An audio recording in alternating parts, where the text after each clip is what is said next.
Hey, good morning to everybody. Happy Thursday. It's Daryl here. It's 4 a.m. bright and early here in Connecticut on the East Coast. Okay, this is going to be a from my gut video. Let me just start at the very beginning.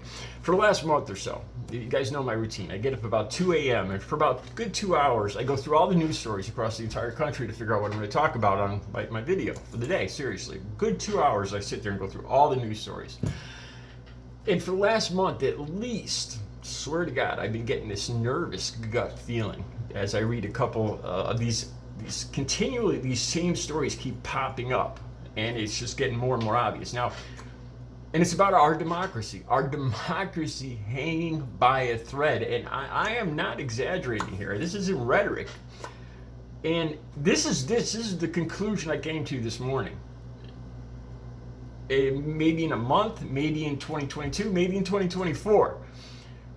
All this is going to happen.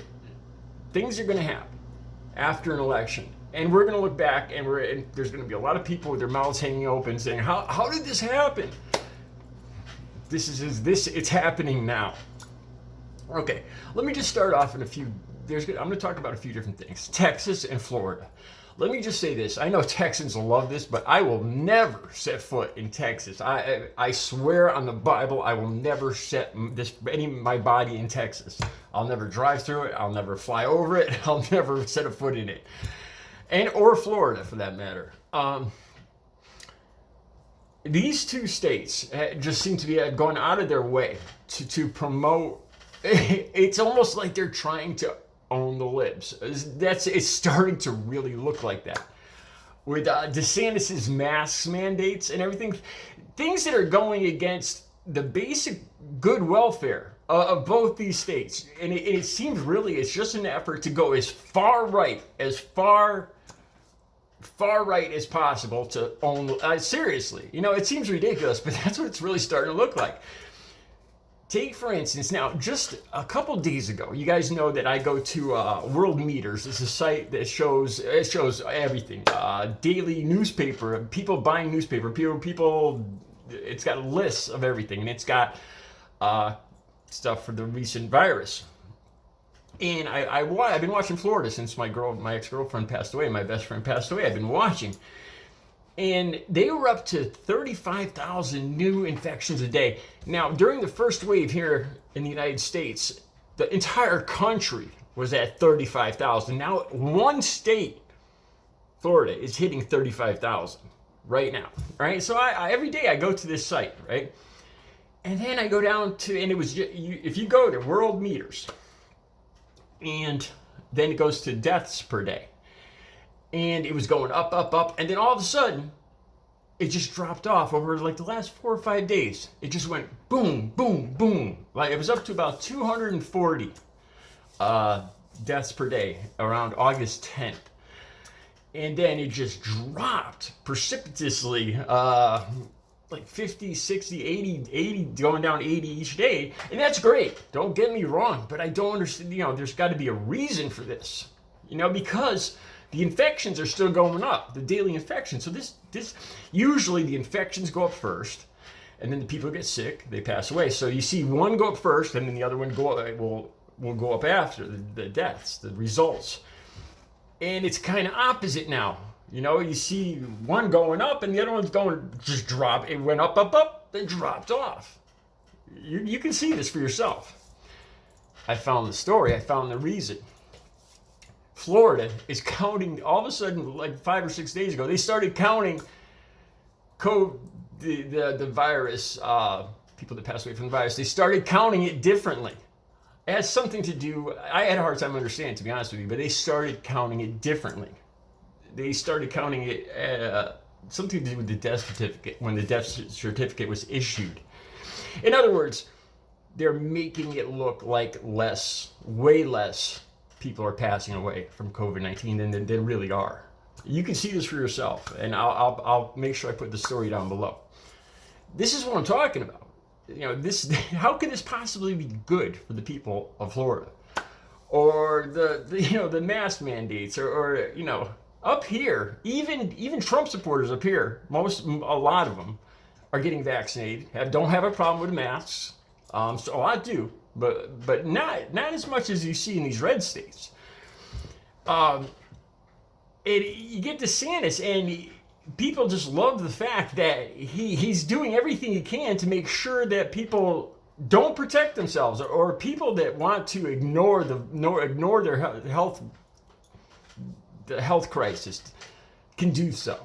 How this could possibly be good, freedom, but how could this possibly be good for children's health?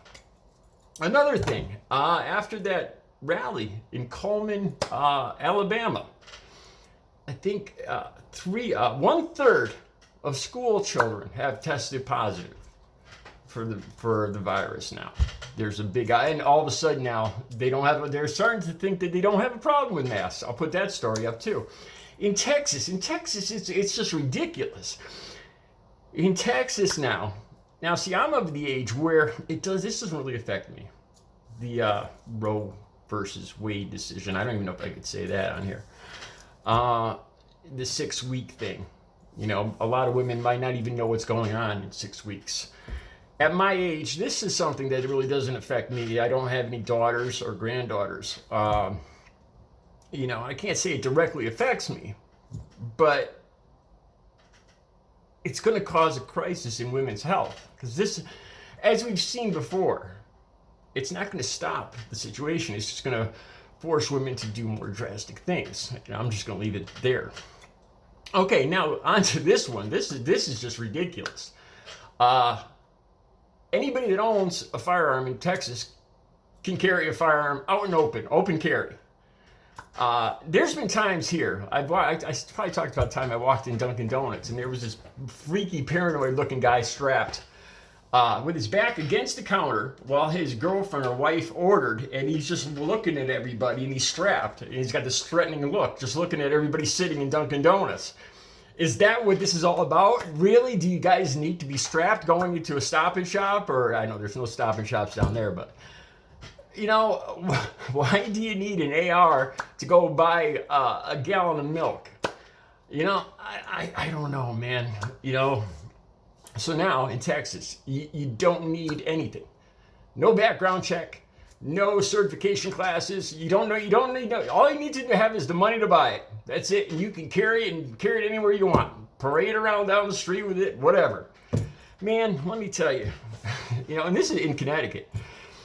Over especially the last couple of decades when I was using, I have seen so many people, and not all of them using, that went through all these classes and they should not own firearms. I can't imagine what's going to happen down in Texas.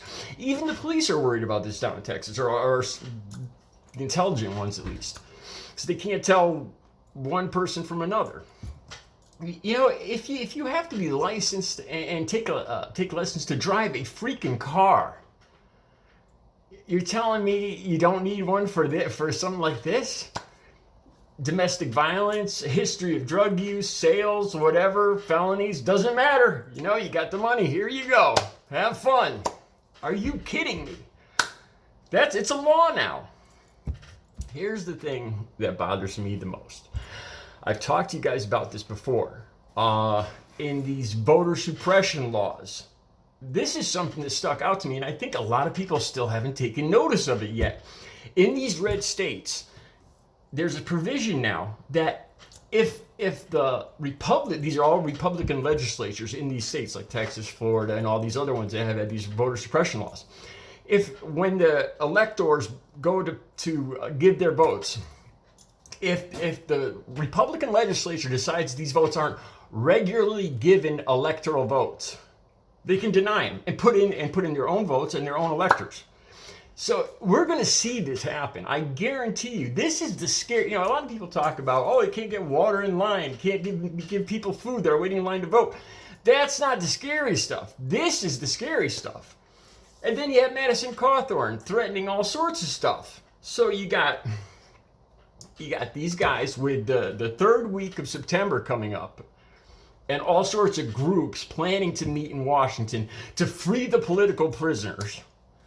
And then I bet anything that in 2022 and 2024 we are going to see Republican legislatures just throw out Democrat votes for whatever reason. There's going to be a link down below, the very first link, and it talks about regularly given electoral votes, and it's a very obscure term, and these legislatures will be able to use any reason just to say, oh, there's something not quite right with these votes, and throw them out. And so just Republicans are going to be put into office. And on top of that, you have force use if that doesn't work with Madison Cawthorn and the third week of what's coming up here in September in Washington. I don't, God knows what's going to happen on that day. I pray it's a peaceful day in Washington on that day. I think if they want, if the far right, if these people, these two groups especially that are going to meet there, if they want to make their point, it would be best to make it just peacefully. Seriously, because there's a lot of Trump supporters here in Connecticut that aren't radical. And when they saw what happened in January, they were thrown off by it. I don't want to see stuff like that happen again. But I can't imagine these two specific groups acting in an intelligent, sane manner. I just can't see that with their hang-ups about masculinity and all that. Anyway, the links will be down below. I can see I'm running long on time already. I got so much more to talk about. I'll have another video. You guys have a great Thursday. I'll be back later with another video.